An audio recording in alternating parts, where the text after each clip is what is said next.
today. My name's Eric. As always, I want to thank you for coming by and checking out my video today. On this episode of Smo'King, I'm going to be giving you my initial thoughts on the Monument Grill's 26-inch pellet smoker. Now, Monument Grills has been making some really nice gas grills for many years. They got the LED lit up dials, the whole bit. And I've been kind of impressed looking at their gas grills, but they just recently started making pellet smokers. They reached out to me and said, hey, if we send you our newest model, could you please do an honest review? And that's what I'm doing for you today in this video. Now, this particular one is model 86030. It's their 26-inch version with the PID controller. They also make a 22-inch version as well. But I'm really excited to get this thing going and doing some future cooks on it. So stick around. We're going to be unboxing it. We're going to be assembling it. I'm going to be doing the initial burn-in. And then I'm going to give you my honest thoughts and opinions. Let's get cooking.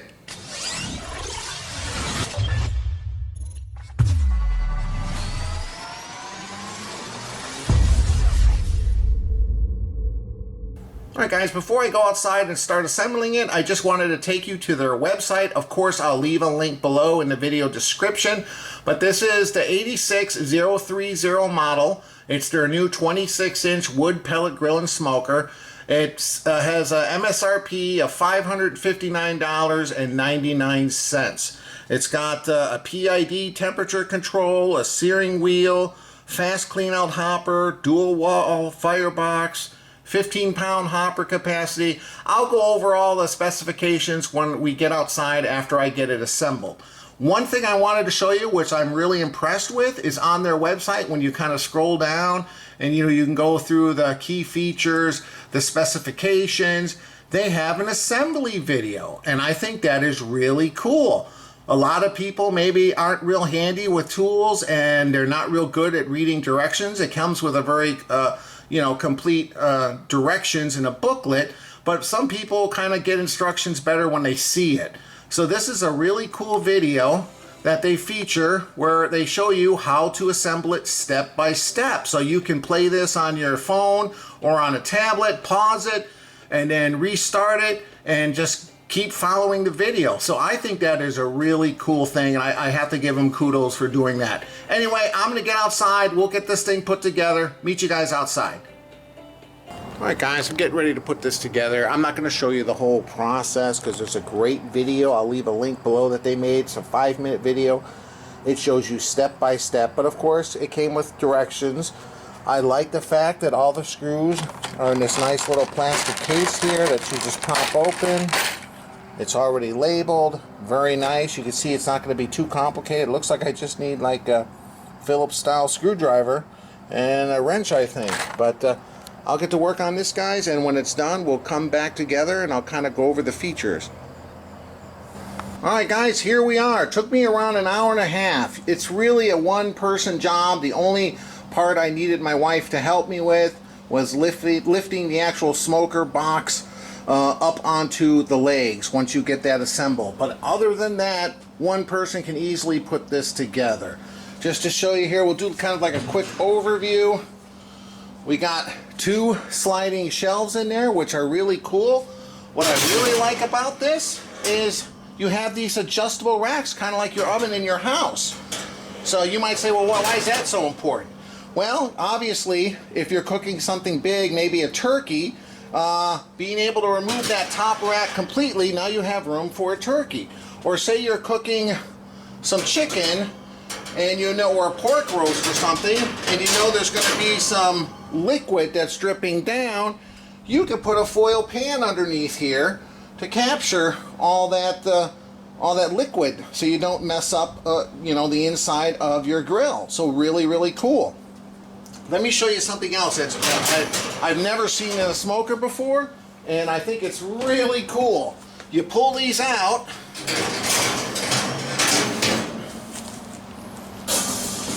and you have on the side here, let me kind of zoom in here to kind of show you. This is really cool in my opinion. You have these on each side, but the way they designed this is there's just a couple things here that hold them in place. So you could pop that whole assembly out. Now you can get in there with a sponge to clean up any grease or residue. And then, yeah, you just basically stick it on there. There's a couple slots that these things go in. Whoops. Of course, when I'm trying to show you guys on, just pop it right back in like so. So how cool is that? Next thing to show you is this searing wheel. Now I don't know, I'm gonna obviously, do some things on it and experiment it, but the concept is when you open this up, you're gonna get some direct flame. You can really crank this thing up high and you can sear some steaks, okay? The way this thing is slanted, this grease tray, is it runs down from left to right and then goes straight down into a grease bucket that you hang underneath. So let me kind of take this apart for you piece by piece so you can see what's going on. Alright, so we take this apart. Now the smoke box is over here on the left hand side. We take this little heat diffuser plate out and you'll see your smoke box right there. Now I'm not super familiar with pellet smokers, but I don't think I've ever seen this design before. This has a completely removable part here, the ash pan, so you don't have to necessarily have a shop vac. You have two little clips here that you undo, and this whole thing slides right out. So if you have a lot of ash in there from a cook, you just pull this out, dump it, come right back in, slide it right in. And how cool is that? Whoops. And then you just got these little knobs here, these little clamps basically, not very complicated. And it snaps right back in. Really, really cool. Okay, let me show you some other features here. Alright, it's got some pretty heavy duty rubber wheels on the one side, and then on the back side it's got these little caster wheels that are nice because you can lock those. It makes handling it and pushing it around on the handle very easy, but you just push these down all the way and it locks the wheels in place. Now you can't move it. So again, very nice, very sufficient. Alright guys, the only thing I noticed that I'm a little disappointed is the fitment here of the way the lid folds up against the smoker. And let me show you this here real quick. You install this little metal thing here for the handle on the front, which is nice, and this little lip, I guess, this helps seal up the smoker to allow the the smoke obviously to stay inside and not escape. But watch this when I close it, and I don't know, maybe I need to heat this up and do the initial burn-in. There seems to be a little bit of a gap here, and especially grows bigger down here. And if you can look inside here, I'll kind of lift it, you can see that little flap there. It just doesn't seem to be super tight. So you know what, I might have to get some gasket material maybe to glue in there. But you know what, I'm going to reserve judgment for now because I'm going to do the initial burn-in. They recommend that you heat this up for around a half an hour before you cook anything on it, just to allow the heat to burn off any of the chemicals or anything else that might still be inside the grill. And maybe the heat will cause that to close better. It just seems a little loose in my opinion, but we'll see. Let me go fill the hopper with pellets and we'll do the initial burn-in. What's also really nice is it comes with this front shelf. Although the shelf isn't very big, and when you close it, the handle's kind of taken up a good portion of the shelf. So I only wished it was a little bit longer, because I mean, even if you're coming out here with some chicken or steaks or something, it's going to be hard to put it on the shelf when the handle's in the way, okay? But what's cool about it too is that it's foldable down. So if you're not using it, you're trying to stick it in the corner of the garage, you can fold it down. So I do think that's nice. It's certainly better to have one than to not have one. Just like that. Alright, so here's the control unit. The lowest setting is smoke, which I guess is probably around 160 to 175, 180 degrees. And then it goes up in like 25 degree temperature, increments, 200, 225, 250. You have two temperature probes, ports there. Unfortunately, like most manufacturers these days, they only give you one probe. It would be nice, since they have two here, that they'd give you two probes. I mean, I wouldn't even mind paying extra for that. They have a nice thing here where you can slide your temperature probe through, and that way you're not going to lose any heat from inside your smoker. Another nice feature. Another unique feature that I don't think I've ever seen on a smoker is this weird chimney. Instead of having an exhaust up on the top, it's got these little vents here, which is certainly different looking. I don't know if that serves a purpose or it's just done to kind of look cool. But in either case, it certainly sets it apart. You can see they give you three little hooks here on the one handle to push it around. So if you had some utensils, a spatula, a grill cleaning brush, what have you, you have some place to hang them up. And the bucket is right underneath here. The only thing that's a little disappointing about that, it's kind of hard to get to because the latch for it is like way up underneath here, so it's kind of a hassle to get to. You got to kind of just feel for it. It would have been nice if it was a little bit further out and easier to grab. But you know what? In the grand scheme of things, I understand you want to have that straight grease vent going straight down and let gravity do the work for you. Alright, as far as the hopper here, you can see this is a 15-pound capacity. You can see the little auger down there in the bottom. They're telling me here that if you fill the hopper up with 15 pounds of pellet and you have it on the lowest setting smoke, you can go a full 14 hours before you run out of pellets.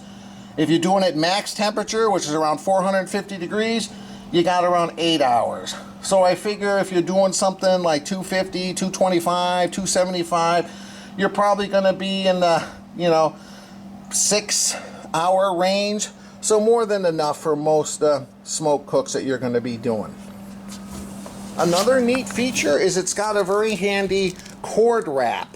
So when you're done using it, you can wrap up the cord. It even comes with a little Velcro fastener here, and then you can push it in the corner of your garage. Of course, if you have some remaining pellets and maybe you want to change the pellet flavors, you got hickory in there, now you want to put apple. It's got a little door here, you unscrew, and this will allow, put a bucket underneath, and you'll be allowed to drain all the pellets out of your smoker. So far I have to say, pretty impressed. Of course, today I want to film outside. It's really windy, so hopefully there's not too much wind noise for you guys. So we'll pour some pellets in.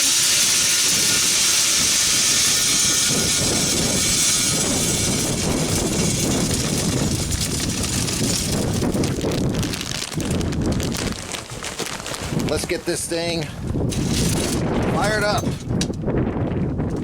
So there you go. When I try to do something without reading directions, they said I should put a small amount of pellets into the thing there and then turn it on. So I threw some pellets in there. I did see a little smoke. If you look inside, you can see the auger seems to be turning very slowly. You can barely see it moving there.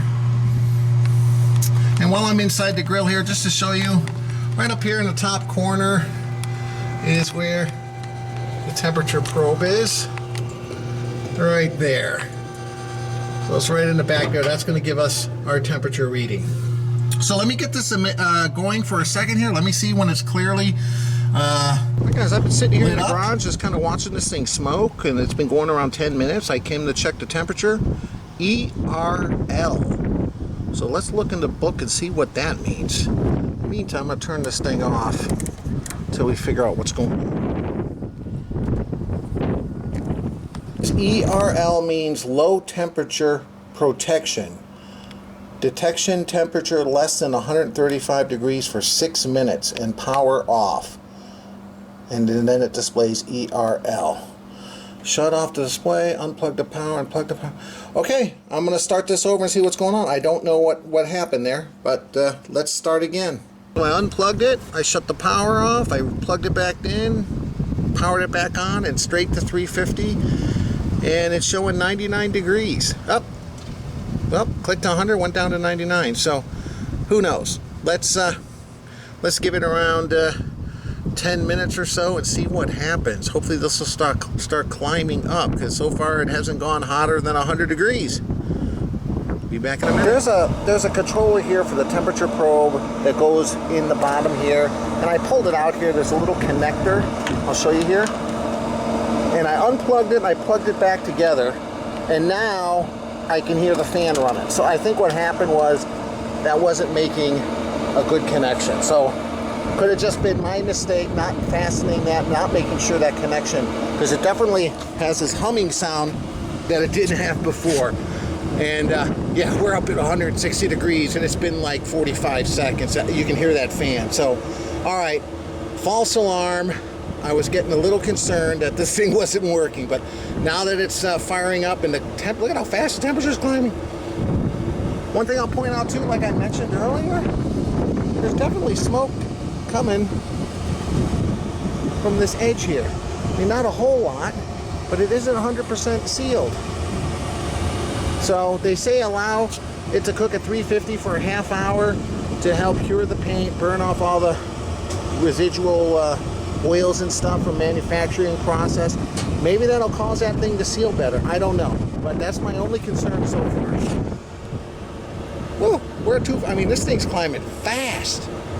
All right, we'll be at 350 in no time. All right, guys, so it's been around 20 minutes. It shot up to around 370. I think just because a lot of pellets went in there because it shut off or it being too low, and then when I restarted it, it kind of got a little overboard. Then it dropped down to 340, then it came to 361. It's kind of like hovering within 10 degrees. Well, now it's around 13 degrees because it's at 337. So it's, yeah.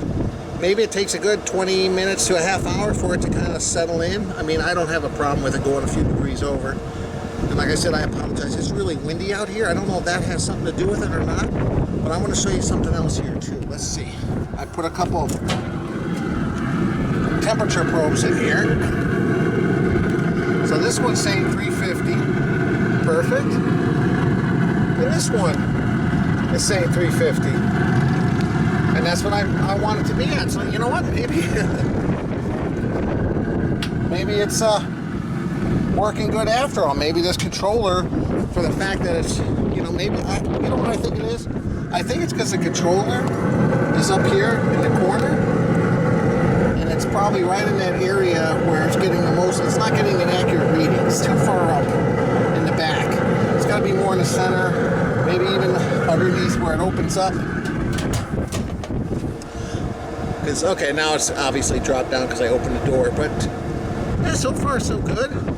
Temperature things inside say it's 350. So anyway, I got another 15 minutes before the burn off is complete. I'll give you my final thoughts. Hey guys, it's been a half hour. It's settled down. It's at 352. It's still going up and down, which is fine, you know, a few degrees here and there. Let's just take one last look at these temperature probes. Okay, well, the top one is around 345. The bottom one's at 350. Well, you know what? Again, 5 degrees less hot on the top. You know what? Seems to be working fine to me. Okay. Since this has now been going for a half hour, I'm going to go ahead and turn this off and unplug it, and I'll meet you guys inside, tell you what, you know, my final thoughts on everything. Alright guys, so here are my final thoughts. I wrote some stuff down on the paper here so I wouldn't forget. And I'll start off with the negatives because I want to end on a positive note. Okay, some of these are just minor things, okay? But you know what? I'm voicing them because I'm hoping Monument Grills can listen and then maybe improve on next generation grills, everything else. I love companies that listen to customer feedback, okay? First thing, the one temperature probe, you know, no biggie. Most companies do that. But hey, you know, if they're going to give 2 on the smaller pellet grill and only 1 on the bigger one that's more expensive, that doesn't make sense. So throw in the extra one or raise the price 10 bucks, whatever. No one's going to notice, okay? The grease bucket is kind of hard to get a hold of because it's underneath and you really have to get down. And for older people, bad knees, hips, they might have a hard time on hooking that or unhooking that. Again, kind of minor because I do like the system of the way the grease runs down. Okay. The other thing, I don't know if anyone noticed, but you know, being a PID temperature controller, that the temperature settings are just set in between 25 and 50 degree increments, okay, which makes no sense to me. Why can't I just digitally, if I want, okay, because you can do smoke, which is like maybe 175 or whatever, 200, 225, 250, and then from 250 you go up to 300. What if I want 275? What if I want 325? I gotta choose between 300 and 350. So to me, that's a little weird too. I mean, if you got this, you know, high-end temperature controller, you should be able to set exact temperatures, okay? And speaking of that, and again, this is my initial burn, and you know, it went a little, you saw the issue I had with it shutting down, so I take partial responsibility, and I'm gonna have to do some more cooks on it before I give you my final thoughts. But yeah, the temperature seemed to be all over the place until maybe a half hour later when it finally kind of settled in, okay? But again, it could be my fault partially. And then the big thing was the door fitment. That bothers me that it doesn't close completely. I see this gap. And you know what? I'm probably going to have to get some kind of gasket material to put in there and seal that up, just so I know maybe that's part of the problems it's having maintaining temperature. Okay. Anyway, the pros now. Okay, first of all, the front folding shelf is very nice. I just wish it was a little bigger. Being a PID temperature control, you know, that's the new state-of-the-art stuff with all these variables. Hopefully it'll impress me more the more I cook on it. I love the fact that the company gives you that very good, informative assembly video for people who aren't real handy with tools.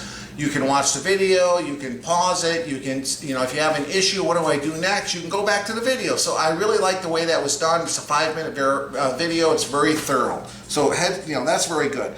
I like the dual wall firebox on the side. It was very durable. I like the hopper clean out door. I like the cord wrap. I kind of like the color of the enamel door, other than it doesn't seal 100% or as good as I like it. And then the big thing I like about it are those adjustable racks. I mean, that's so awesome that you can slide them in and out. You can take one out if you're doing something big like a turkey. If you're trying to get a drip tray, you can do that. You have a lot of options and a lot of cooking area, having the ability to move those shelves out and adjust them up or down. So you know what, overall, so far, I'm pretty happy with it. You know, obviously, I'm gonna have to cook more on it, and yeah, I'm looking forward to that, and maybe I'll do a follow-up review, you know, 5-6 months down the line, let you know what I think. Anyway, guys, if you like this video, please hit the like button. The logo on my shirt matches the logo on the bottom corner of the screen. If you click on that, you'll be able to subscribe to my channel. Please do that. And then I'll leave a link above and below to my website, ericsmokingbbq.com. And thanks for stopping by and watching my review. We'll see you next time.